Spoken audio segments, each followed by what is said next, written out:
Welcome to Focused on Forward. The purpose of this podcast is to focus on recovery from life situations, be it a disease, chronic or acute, perhaps the loss of someone so dear to you in death, or a change of life patterns that has affected you so profoundly that you have no choice but to find your new normal and become focused on moving forward. Each episode is designed to show the positivity that people bring to each and every one of their stories, the successes they've had, ways that they have become so definitively focused on moving forward. We look forward to sharing their stories, and we hope that they inspire you just as much as they have inspired us. Thanks for listening, and enjoy the show. Hello, and welcome to another edition of Focused on Forward. Today, we have the pleasure of speaking with Keisha Tucker. Now, we're speaking with Keisha because Keisha is a very strong woman who has endured cancer, not once, but twice, and fought it successfully each time. So we want to talk to her not only as a cancer survivor, but also as someone who has the ability to be focused on forward and what that means to her. So Keisha, thank you so much for being on our show today. You're welcome. You're welcome. You're welcome. Yeah, Thank you so for having me. yeah, we're excited to have you here.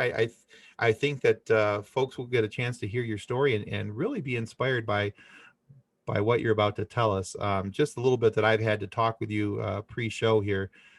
She's very engaging, very charming, with a absolutely wonderful smile. So although this is an audio podcast, you'll be able to hear that smile come through in her words. So Keisha, thank you so much again. And I'll turn the microphone over to you. Please include us in your story.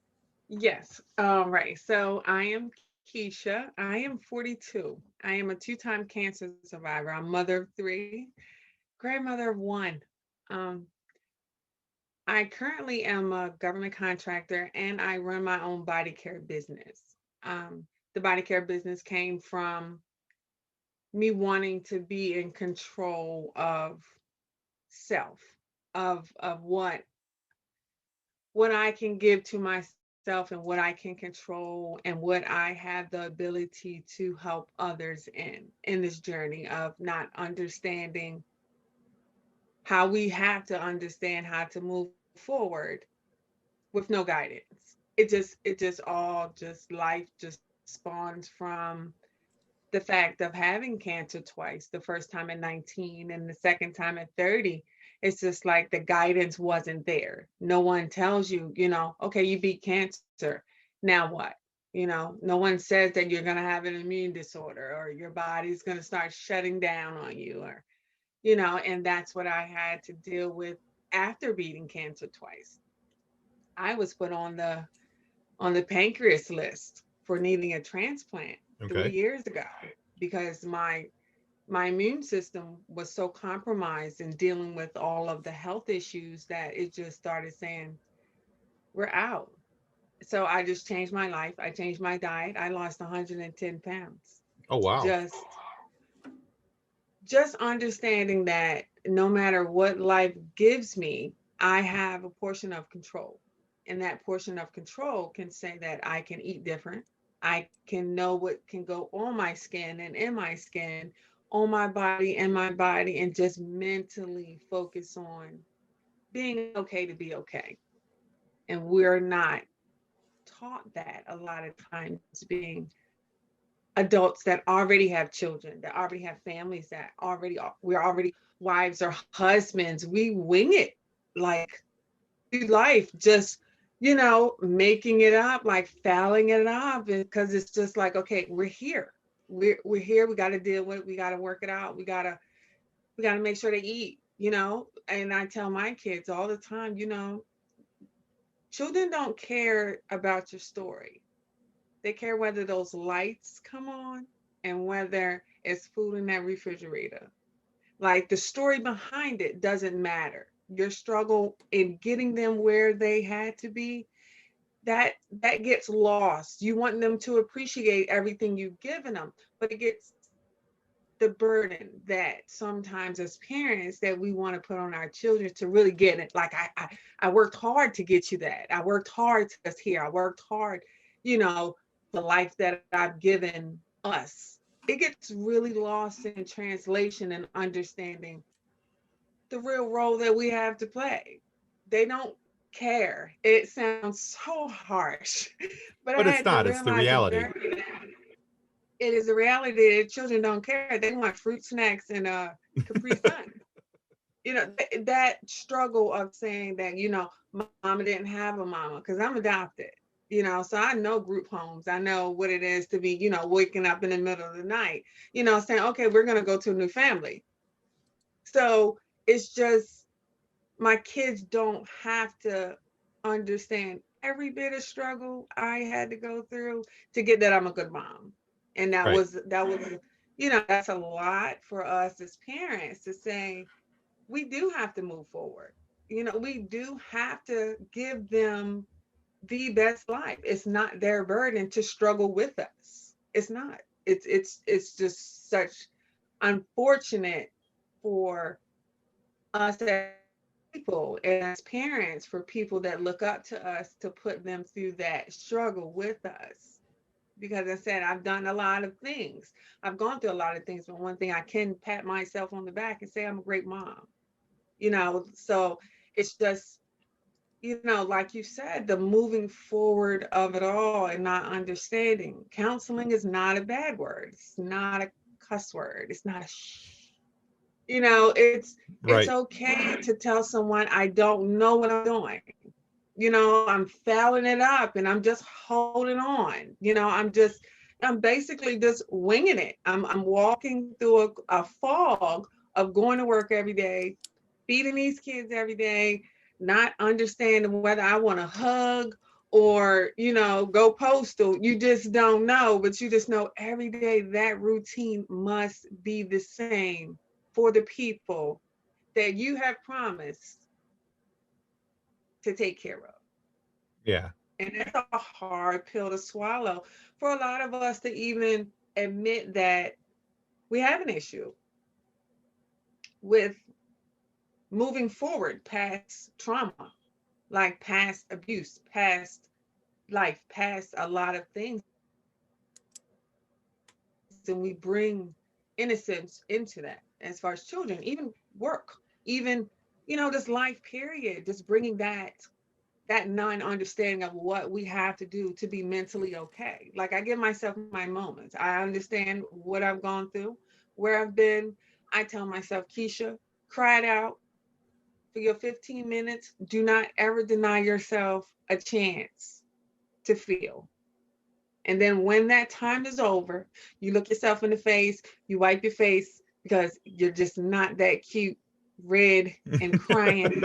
Get yourself together and go eat because you love chicken wings. So you just have to figure out what it takes for you to pick it up at that point. It's a fine line between understanding trauma and depression.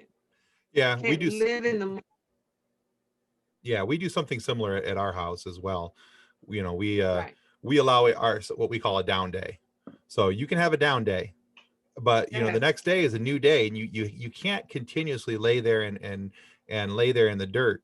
When somebody comes by to offer to help pick you up, you got to take that hand. You got to keep moving. gotta do it. So because with everything that we've gone through with my daughter, and then ourselves Right, as well. And I love the fact that you said that counseling is not a dirty word.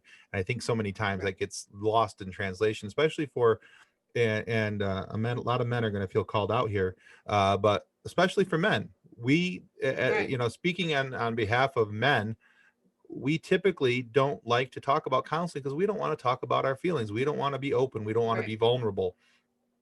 We think that being vulnerable or being open about those Is things weak. makes us is a weakness. Yeah, it makes us less manly, which it's Right, actually the complete opposite. There's a right, strength in acknowledging your shortcomings and finding ways to deal with them and work around them.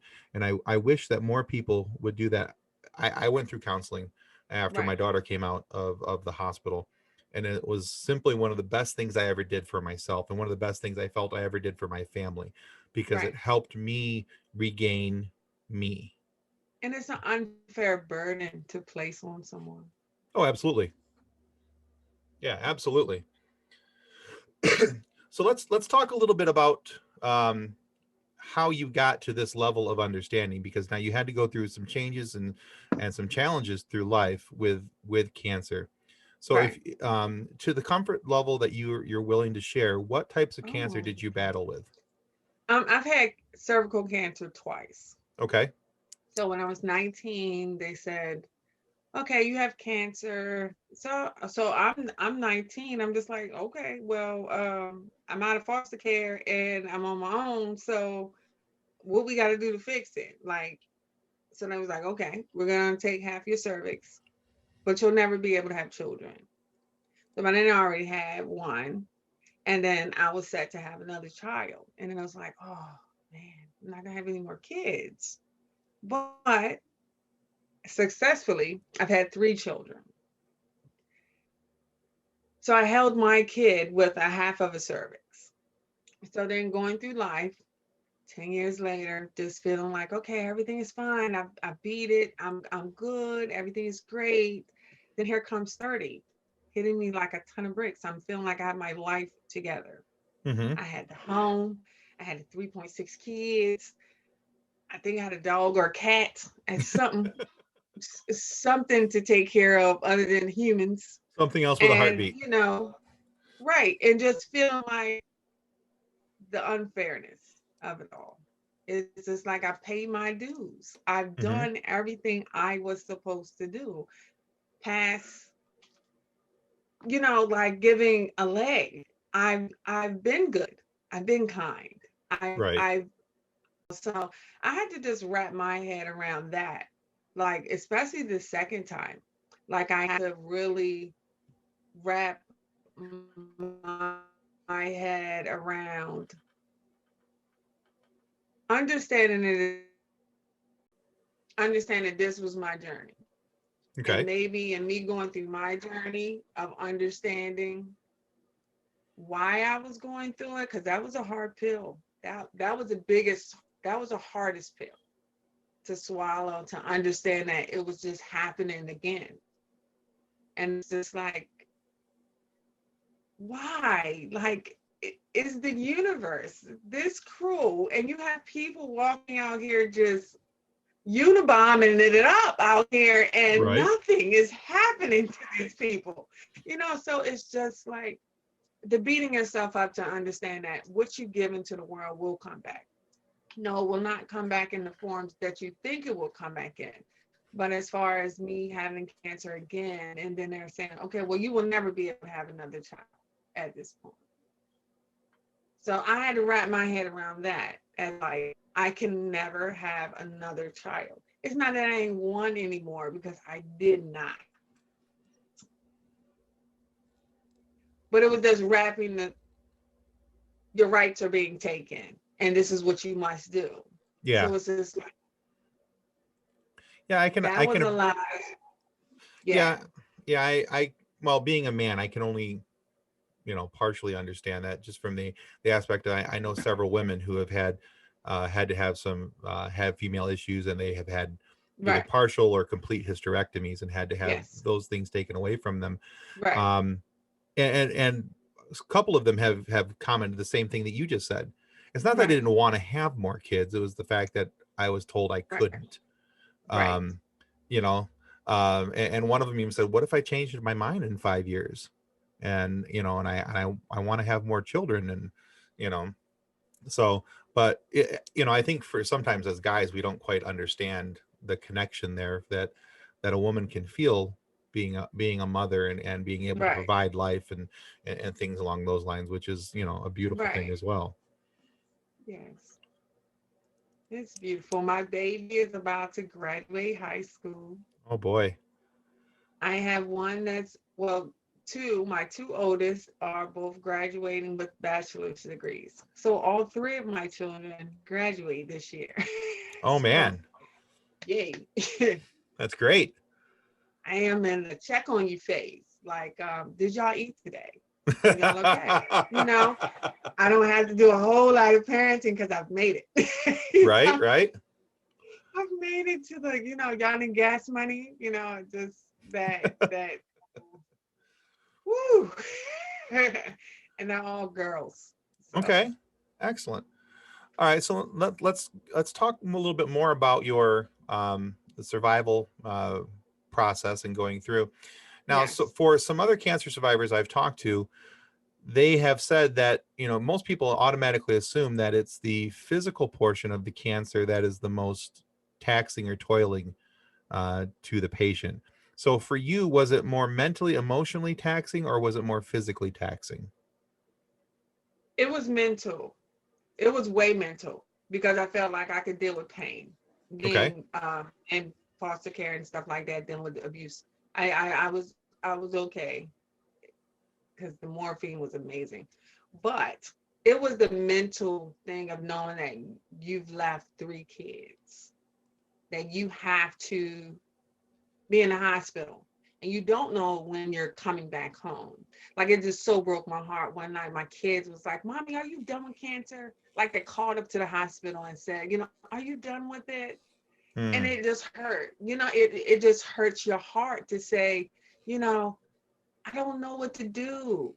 And they're Yeah. girls, and they bring life into the world. So I've always felt like, boys can always get away with different. Girls, you have to make sure that they're okay because they bring life into the world. So I was always just very strict on how I parented those girls. So it was more just understanding that control had to be given to someone else. Okay. It was just like somebody else had to help me mother my children that I promised that I would never leave. Okay. And then honestly, and then the unknown of not knowing what's next. You Okay. hope. You really don't know. And it's not a lot of people that can keep beating cancer. I mean, that is the odds are for what they say as Hunger Games are forever in your favor. So Right. it's just the reality. Reality just really starts to kick in with life when you start repeating, especially health issues. I can't give a health history because I'm adopted. So Oh, I don't sure. really Yeah. know. I don't know. So it's mentally, it's just wrapping your mind around the fact is that I don't know what's going on in my body. I don't know why. I don't know what's happening. And now I'm so young. And and it was just mental. It's just like if I wasn't strong enough, I would just, the hospital windows was like different, you just want to just jump off the ledge. Hmm. But now they've sealed it all up. You can't even act like you want to jump anywhere in the hospital. You have to go outside, so, just that's just me making light of, the situation is Understood. just Yeah. so mental. It's just so mentally hard. If you're not a strong person and don't have a support systems in cancer is really invaluable. No one understands, even anyone just being sick, just sick, period. If you do not have a support system, you will start feeling like you deserve it. Everyone has went through that. Like, who did I screw over? Who did I mess over? Who did I, what I'm saying? Like, oh, this must be my karma because, I cheated on my taxes, or just Yeah. wasn't good person at a certain time in life. Yeah. We went And through then that when my daughter went to the hospital. There's that yeah, whole mental beat yourself up. What did we do to help bring this on? What could we have changed? What could we have done differently? When, it's the odds, it was your roll of the dice. It just happened. Trying to understand that, though, I think is very difficult for many people. it's very difficult. It's very difficult to grasp, especially coming from a world and society that wants you to always be right. There's not a lot of jobs that have mental health days. There's No. not a lot of facilities, what I'm saying, that will accommodate you just being okay. Everyone wants you to show up and be present for every step and every stage in life. And it's just like, can't have a job that give me PTO. I can't have a job that can't give me benefits. I can't have a job that I can't say today is just not your day because Keisha needs a day. Right. Because if someone is on his phone being extra, it's gonna be a problem.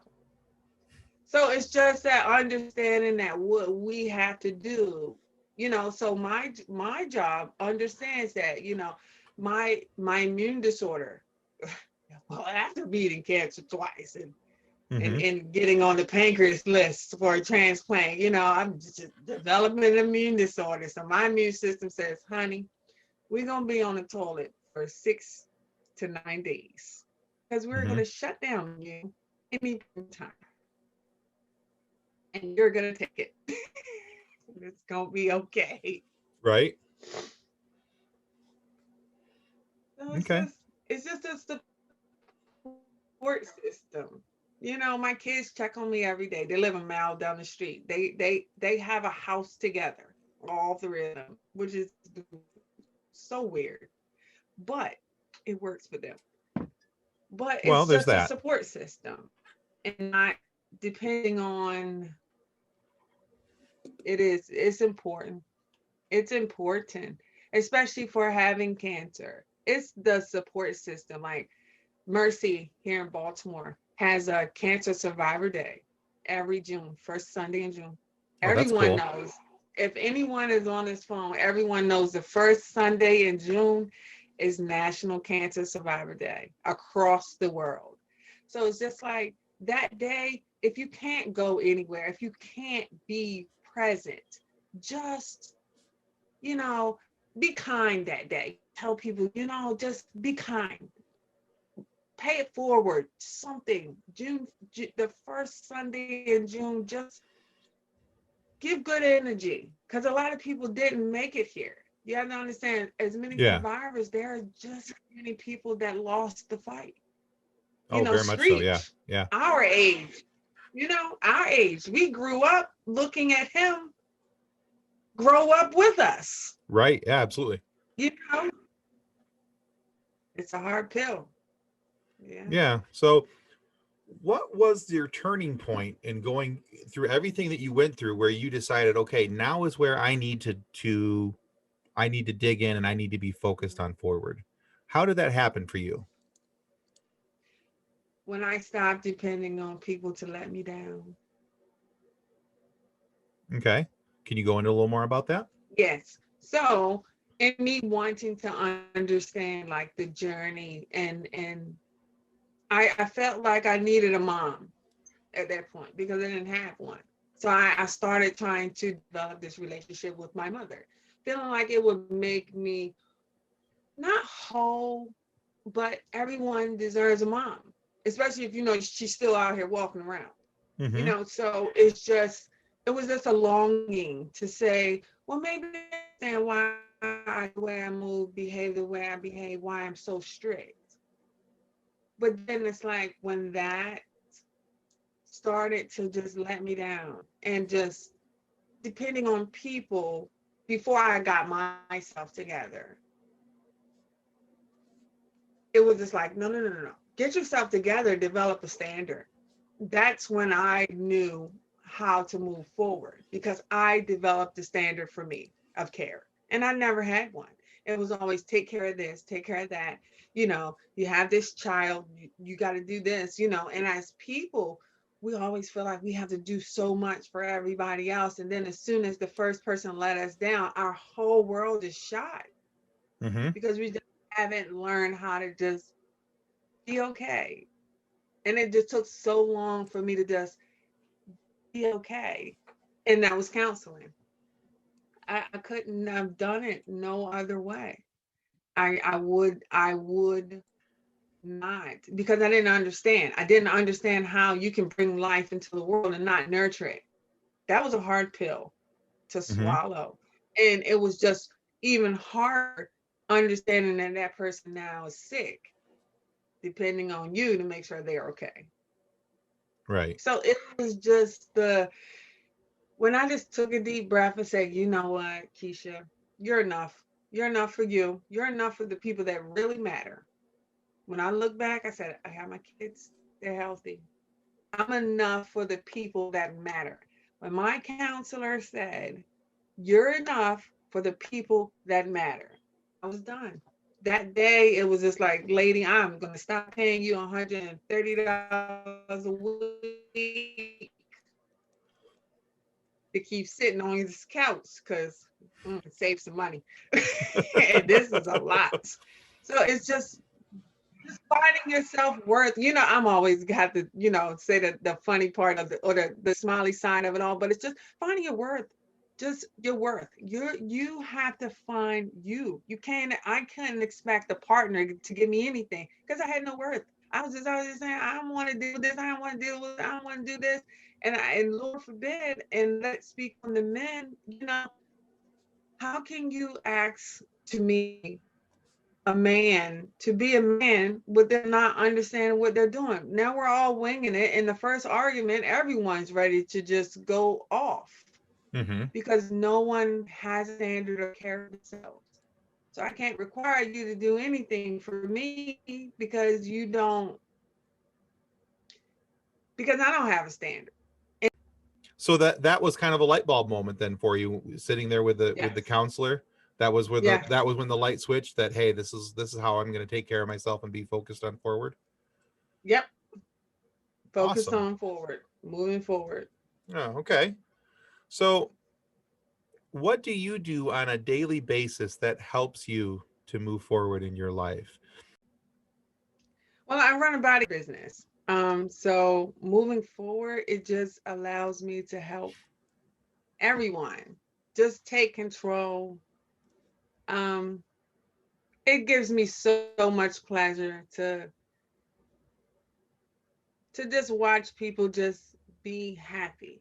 Like I am my life goal is a pleaser, and I get it. I understand that is my gift. My gift is to give, not to receive. And that was a Okay. hard pill to swallow also. So it's just like to give life, just and just help and knowledge. Every day I try to enrich someone's life. I do not, I do not go without a day without on my Facebook page shouting out someone for whatever they do. Last night I shouted out like 10 businesses. 3 of them did the same exact thing as me. Well, that's And my awesome. thing about it is that you just have to be okay helping people. You just don't know where people are in their day. Mm-hmm. I literally send 20 texts out every day Oh, to nice. random friends just to just put that out there because you just never know. Everybody is not okay dealing with mental issues. So me just paying it forward is how I just move forward, like through it all, just every day, literally every day. I do. I just say, you know what? This could help someone. It may not, but at the end of the day, it's going to make me feel like I did the initiative. Start someone's day off right. Those texts go out at 8 o'clock. Boom. It's out there. Love it. Just you just never know. People have to catch up to not be okay. By the time you hear your buddy, he didn't already had a bad day, about 12 o'clock. Start his day all right. No, I love it. That's great. Okay. So the next two questions I have for you are questions that I like to ask every single guest that's ever been on my show. Mm-hmm. It's kind of my thing. It's what we do. So, all right. So looking back over your experiences, what is the single greatest lesson that life has taught you? To take care of you first. Okay. You have to be okay being selfish sometimes. Even with a whole house full of kids, cats, dogs, pets, work, you have to be selfish with your mental space. That is that if life has not taught me nothing, it has taught me that your mental space is the most precious thing you have. If you do not know how to react to things, it just you can be the greatest person since Wonder Bread, as they say.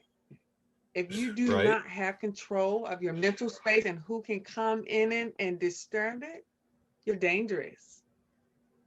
So yes, that is the greatest lesson to me. Like my mental is the best prize I could ever have. I could have nothing else. If I have mental peace, I am fine. Okay. No, I like that. Because I That's a don't eat very that good much answer. No, food. So I can live off of 2 chicken wings. I don't eat that much. I'm tiny. So I don't need food. I like that. It's a very good answer. Very wise. Um, I think many times we undervalue the importance of mental peace, um, Yes, God. especially when we're talking about healing and moving forward. Having that Yes. mental peace while you're going through the process as well is so vitally important, Yes. because that mental peace affects everything else. It affects your emotional state. It affects your spiritual state. It affects your physical state. So that's a very good answer. I like that a lot. All right. So the next question, not too all that different from the first one. What is the single best piece of advice you were given that still affects you today?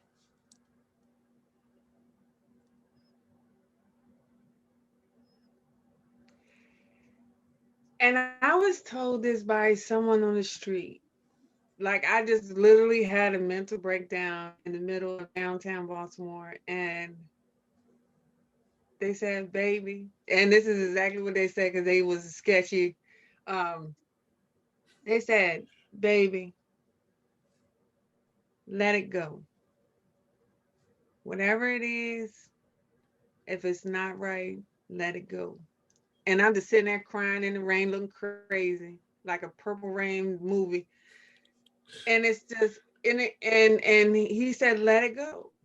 If you know you did your best, if you know you tried, if you know everything that you gave does not warrant how you feel, let it go." That is the best. Oh, that was life changing right there And that was just from some random person on the street. because it allows you to differentiate titles. Yeah, a person on the street, a bum, 100% whole bum. It just let it go. If you know you 100% did what you were supposed to do by that person or situation, and it still got you here in the alley crying, let it go. Wow. Yeah. It's actually pretty profound when you think about it in the situation that you were in to have that advice hit you at that moment. Yeah. Excellent. Okay. So you said that, and I know we were never supposed to ask a lady her age, but you mentioned it earlier, so I'm going to ask again. So you're 42 now, correct? I will be 43 in August. I am a Virgo. Okay. So you've been cancer free for 12 years now for this on the second run. You were cancer free 11 years, so you're a year past your initial cancer freeness, or freedom, however you want to say that. Um, so we're doing well. We're moving forward. Yeah. And you said that you have started this body business. You've mentioned it a couple times, but let's go into a little more detail about that. Let's talk about that for a minute, because that's what you're doing now. So tell the audience what your body Yes. business is, what its name is, what you're doing. Oh, okay. So I run a body care business. So it's a skincare and body care products business. It's called The Body Queens. And we're on Google, The Body Queens. We're on our website is thebodyqueens.com. We're on Facebook, all of the Body Queens, Body Queens, Body Queens. Okay. The mission is for control of what we put in our body and on our skin. I 100% control what I do for me. So I just needed to have control. So then that spawned the lotions, the body butters. I hand make soap. I just cook Oh, it. I nice. whip it right up. I cook it. It's like old people, so it was just the control, just taking back what I just didn't have enough control. I was winging it. It was hard. It was just hard for life. And that's just sad, that you feel like you give so much. You look around, you have a big house. You have kids that are happy, you look at them sleep and you're just like, "Oh my God, my knees are about to buckle. I'm about to give out." They just don't understand what I did today. But they're just like, "Nah, we don't care, lady." So So it was just having control. And the business just allows me to touch so many people's lives. Just skin issues, food. I have a nutritionalist and an immunologist. Food controls the world. Oh yeah. Um, if you do not have control of your food, I mean, I love me some chips now. I have now, oh, love them. Uh-huh. But understanding what our body needs versus what our body wants is Correct. is Huge.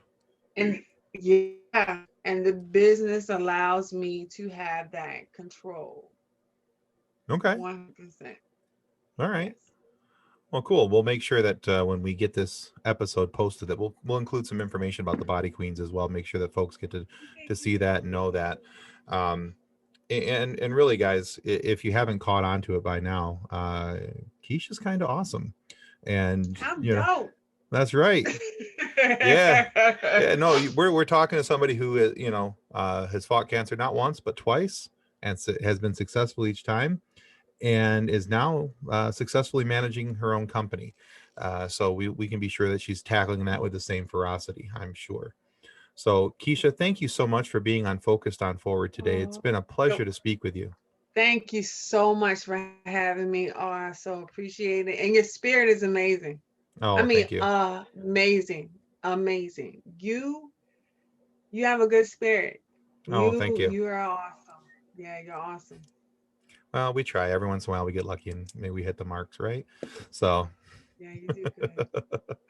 all right, guys, I think that's going to conclude us today for Focused on Forward. All right. Well, that concludes another episode of Focused on Forward. To be a guest of Focused on Forward, you can reach us through Twitter at podcastfof, through our Facebook page named Focused on Forward, or through email focusedonforward@gmail.com. We look forward to hearing each and every one of your stories that has yet to be told. So until then, be safe, be kind, and be loving to one another as you stay focused on forward.